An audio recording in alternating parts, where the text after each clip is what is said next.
4 anos fazer, 4 a 5 anos fazer a primeira consulta num ortodontista. Por quê? Porque vou te explicar assim, a criança com essa idade é a idade que ela desenvolve os hábitos deletérios, que a gente chama, que seria chupar bico em idade que não deve mais chupar o dedo, que é uma coisa muito preocupante, até mais do que o bico, tá? Ou hábitos de botar alguma coisa na boca, porque isso começa a fazer o quê? Começa a fazer crescimento ósseo errado. E no momento que a criança tem um crescimento ósseo errado, é muito difícil depois tu conseguir reverter. Então, nesse primeiro contato que ela vai procurar um dentista, tu vai ver, a criança está tendo algum hábito deletério que pode causar um crescimento errado.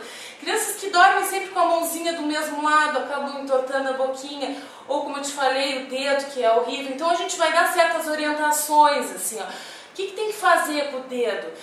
Tem que procurar primeiro um odontopediatra, um fonoaudiólogo, ou trocar o dedo pela criança, assim, uma coisa que eles indicam, assim, é trocar por um bichinho de borracha, assim, que a criança, em vez do dedinho, tu vai morder essa orelhinha, pra daí aos poucos que tirar a orelhinha é mais fácil que tirar o dedo. Por que o dedo é tão ruim? Porque o dedo acompanha a criança 24 horas por dia, entendeu? Um bico tu tira, tu esconde. Agora o que tu faz com o dedo, sabe? Tu não pode amarrar uma criança como antigamente faziam, amarravam as mãozinhas, botavam pimenta no dedo das crianças. Então isso é um transtorno, é um sofrimento que a família pode evitar procurando um profissional desde cedo. Mas na verdade, fazer um tratamento mesmo, o indicado é 7, 8 anos, mas aí a criança já vai estar em acompanhamento, sabe? E aos 7, 8 anos, quando começassem os primeiros dentinhos definitivos, às vezes se usa um aparelho móvel antes, sabe? Para fazer alguma correção, como eu te falei, ortopédica, daí se chama quando tu trabalha em direcionamento de crescimento ósseo, assim, que daí é diferente de correção ortodôntica apenas. Tá, então explica pra gente isso, pra gente ter o que o aparelho pode, qual é a vantagem, além da estética, né? Quais os problemas, por exemplo, os desequilíbrios que o aparelho vem a corrigir? Bom, o aparelho, ele corrige várias coisas, sabe? Porque a pessoa pode ter um problema grave de oclusão e isso pode causar até dor nas costas, sabe? Dor de cabeça, pode causar dor de cabeça, pode causar problema na respiração, problema na fala, que é muito comum em pessoas que têm mordida aberta, por exemplo, não sei se tu conhece. A mordida aberta é aquelas pessoas que têm um furinho do bico, que fica o espacinho do bico. Aquelas pessoas acabam que elas não têm o freio dos dentes para a língua, então elas ficam com a língua solta, sabe? Então é um transtorno para te reverter tudo isso. É isso que eu te digo, assim, por que não pegar lá no início, sabe? E já tentar evitar que esse problema fique, se agrave e depois seja irreversível, né? Então, tem a ver, assim, o ronco tem a ver com, pode ter a ver com oclusão também, tá? Inclusive tem aparelhos, foram aparelhos ortopédicos, no caso, são aparelhos móveis, sabe, que foram adaptados, que são usados para o ronco, né? São aparelhos que modificam isso. Mas que eu tava te falando da dor na coluna, tá? Que é uma coisa bem interessante, assim, Lu, porque principalmente, assim, a pessoa que tem uma oclusão muito ruim, ela tem uma postura ruim, sabe? Então, por exemplo, a pessoa que ela tem os dentes muito projetados para frente, ela vai projetar a cabeça para frente. Ela projeta o corpo para frente. Ou então a pessoa assim, porque tem vários tipos de problemas dentais. Isso seria a classe 2, onde a pessoa tem a maxila mais projetada que a mandíbula. Então ela vai projetar para frente. Ou ela pode ser classe 3, onde a mandíbula é mais projetada que a maxila. Então ela vai projetar para trás a cabeça, para dar o equilíbrio, entendeu? Imagina anos e anos tu modificando essa tua postura.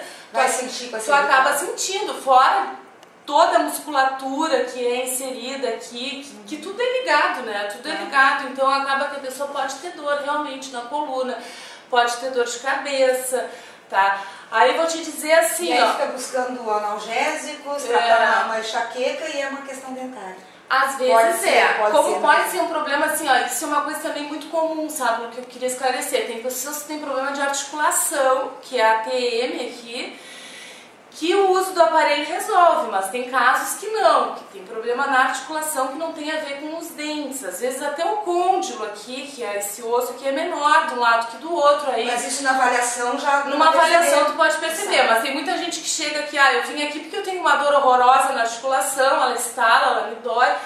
o aparelho vai me tirar a dor, eu tenho que dizer que eu não sei, eu vou ter que avaliar e vou ter que ver. A gente não pode garantir que o problema seja realmente só dentário. Né? Claro. Olha esse paciente aqui, tu olha, lindo, maravilhoso, né? Não oclui nem um dente aqui, ó. O que oclui? Olha aqui. Encosta, não fecha? Olha o desgaste que já tá esse dente aqui.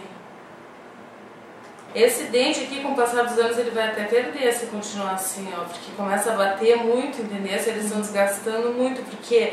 Porque a força da mastigação dele não tá distribuída. E esse paciente aqui vai ter problema com os sisos, porque ele não tem espaço nenhum para os 4 sisos e ele está em idade dos sisos. Então a gente vai ter que fazer uma radiografia para ver onde que estão esses sisos, tá? Porque os sisos daqui um pouco podem vir e começar a entortar tudo, podem causar problemas aí. A gente vai ter que avaliar. E o fato dele não ocluir aqui do lado é uma coisa também que vai causar problemas certos, até em articulação aqui. O ocluir é encostar os dentes de cima com os de baixo. Encostar os dentes de cima com os de baixo. A oclusão, os dentes de cima tem que encaixar nos de baixo como uma tampa de uma panela, assim, tá? Eles têm que fechar os dentes de baixo. Então, ele não tem a menor oclusão aqui. E tô olhando a um paciente que tá bem, né? Pra te ver como essas coisas assim, a pessoa tem que fazer uma avaliação. O problema dele não é estético, ele tem os dentes esteticamente bonitos, harmônicos, tem um dente torto, mas o problema dele é de oclusão.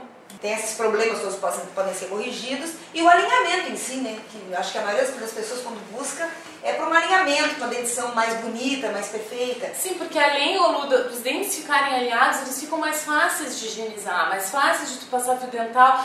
Ganha também muito no tecido gengival, na saúde do teu tecido gengival, porque às vezes os dentes estão apinhados, não consegue limpar, aquela gengiva fica inflamada, fica dolorida, e depois de alinhados, fica até nesse ponto a pessoa ganha muito, sabe?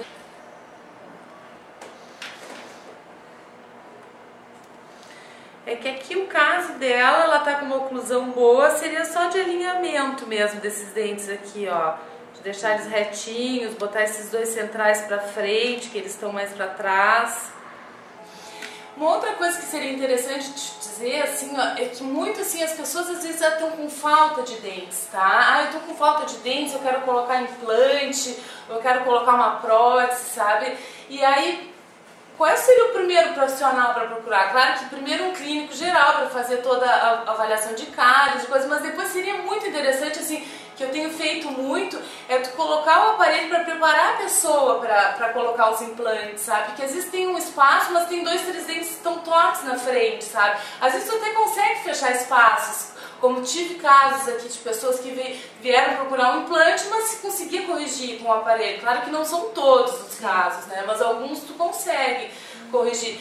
Então, de também tu preparar o paciente para ele se restabelecer, sabe? Colocar esses implantes ou uma prótese, mas antes fazer um tratamento ortodôntico, assim. Isso coloca também é tudo no lugar, deixa ajeitadinho aí e depois tu implanta, porque depois no momento que tu colocar o implante ou colocar a prótese, tu não consegue arrumar mais, porque daí tu vai perder todo o trabalho que tu fez de implante, né? Então, antes tu teria que arrumar isso. Isso, o tratamento em si, ou seja, o uso, o acompanhamento, mais ou menos 2 anos, tu disseste? 2 anos, 2 anos e meio, assim, 2 anos é um prazo, assim, que eu te daria como média, assim, mas também depois tem mais 1 ano de aparelho móvel, que é o aparelho de contenção, assim. Como é que funciona isso? O aparelho de contenção é um aparelho móvel, né, que se usa, assim, 1 ano depois, ainda 6 meses durante todo o dia e mais 6 meses para dormir esse aparelho. Para manter o trabalho que foi feito, entendeu? Porque os dentes, quando eles estão no aparelho, sabe, isso é interessante até para quem usa aparelho ouvir, eles funcionam num bloco único, porque eles estão todos presos a um fio, tá? Então aquilo funciona num bloco único, na mastigação, em tudo, sabe? Quando tu remove esse aparelho, os dentes voltam a funcionar individualmente.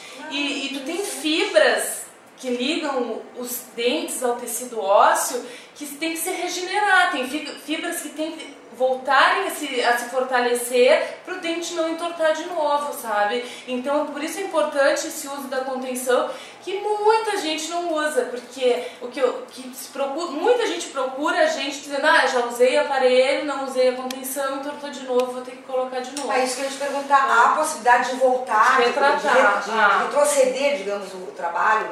Há possibilidade, se a pessoa não fizer o acompanhamento como tem que fazer. No início vem de mês a mês, depois começa a vir de 2 em 2 meses. Até porque essa consulta do aparelho de contenção é uma consulta rápida, dura 5 minutos praticamente. A pessoa entra, eu vejo se está tudo bem, aperta um pouco o aparelho e a pessoa já vai embora. E depois desse aparelho de contenção, aí dificilmente retorna isso? Aí sim, dificilmente. A pessoa que faz o acompanhamento todo, dificilmente retorna com dente. Tá, assim, ó, Lu, existem vários tipos de aparelhos que tu pode optar, tá? Esse, por exemplo, aqui que eu tô te mostrando é um aparelho estético, é um aparelho de cerâmica, tá? Ele é um aparelho que é muito usado em apresentadores de televisão, que ele não aparece, né? Essas marquinhas aqui, no caso, que aparecem aqui, são para colocação do aparelho, depois elas saem e ele fica totalmente invisível, assim. Ah, isso então não fica aquela... Não fica nada. Existe também o aparelho de Zafira, que é um aparelho muito bonito, que é um aparelho transparente total, porque esse de cerâmica ele é meio esbranquiçado. O de Zafira, tem ele ali, ele é um aparelho totalmente transparente, assim, como se fosse de vidro, assim, tá? Existe também o aparelho tradicional, que é o aparelho esse de metal, né, o aparelho esse prateadinho. Existe esse novo aparelho que agora é o coqueluche do momento, que é um aparelho autoligável, que é um aparelho que não usa elásticos, aqueles elásticos coloridos, sabe? Ele é um aparelho que o fio entra aqui e encaixa dentro. Então ele é um aparelho livre de atrito e é um aparelho muito mais rápido, tá? Acaba que o trabalho dura bem menos tempo do que duraria num aparelho tradicional. Assim. Seria esse aqui o tradicional? Esse é o tradicional, é. Claro que ele é um aparelho mais caro, né? O que tu diria para as pessoas com relação ao cuidado mesmo, né? Lógico que a gente sabe que tem que ir num profissional, avaliar, mas tem aquelas coisas que às vezes é uma dica especial que pode fazer diferença na vida da gente, no dia a dia. Assim, ó, Lu, eu diria assim, ó, principalmente hoje em dia, com disseminou essas clínicas, assim, até uma coisa meio perigosa de eu te falar, mas disseminou essas clínicas de ortodontia, sabe, onde o custo, a pessoa vai pagar pouco por um custo de aparelho, que às vezes eu nem sei como é que conseguem pagar o aparelho com o valor que pagam. Eu diria assim que a pessoa tem que procurar bem qual é o profissional que está atendendo ela, sabe? Quem é o profissional que vai se responsabilizar por esse paciente, porque às vezes eles vão numa clínica e troca, cada mês é um novo profissional que está atendendo. Então quem é que se responsabiliza por ti, sabe? Porque eu aqui no caso eu tenho um contrato que eu assino com meus pacientes e que faço questão de dizer que esse contrato pode ser quebrado a qualquer hora, porque eu sou contra essa coisa de tu pegar o paciente e agora tu é obrigado a ficar comigo até o final, sabe? Porque o que vai fazer o paciente ficar comigo é a qualidade do meu trabalho e não uma imposição jurídica. Mas eu acho assim, eu me comprometo ali. Tudo que acontecer uma garantia para quem vem aqui, na verdade. É responsabilidade minha. Se um dia tu tiver uma reabsorção de algum dente, te fizeram uma força em excesso, te deu uma mobilidade, eu é que estou te tratando, eu é que estou respondendo por ti, sabe? Agora as pessoas às vezes procuram esses lugares em quem é que se responsabiliza. Então se eu tenho uma dica que eu daria, é procurar um profissional que realmente te abrace o teu caso, tá? Esse caso é meu, eu vou cuidar de ti e eu vou te entregar bem bonito e forte, sabe? Que acho que é isso que um profissional responsável tem que fazer. Mas isso acho que em qualquer área tem, né? Essas profissionais mas por incrível que pareça, as pessoas ainda não se atentam a isso, sabe, Lu? Isso me chama muito a atenção, assim, como é que tu pode barganhar com dinheiro uma coisa tão séria como é os dentes, assim. Não que eu diga que tem que procurar profissionais que cobrem muito, não é isso. Eu estou dizendo que procure um profissional que se responsabilize por ti, que responda por ti, assim. Então tá. Ah, Larissa, adorei a aula. Adorei também. Estou quase convencida, vamos pensar no caso. Te agradeço muito de dispor a conversar conosco, dar um tempinho no teu trabalho, né? E a gente, quem sabe, voltamos a conversar no outro momento. É isso mesmo, eu te agradeço.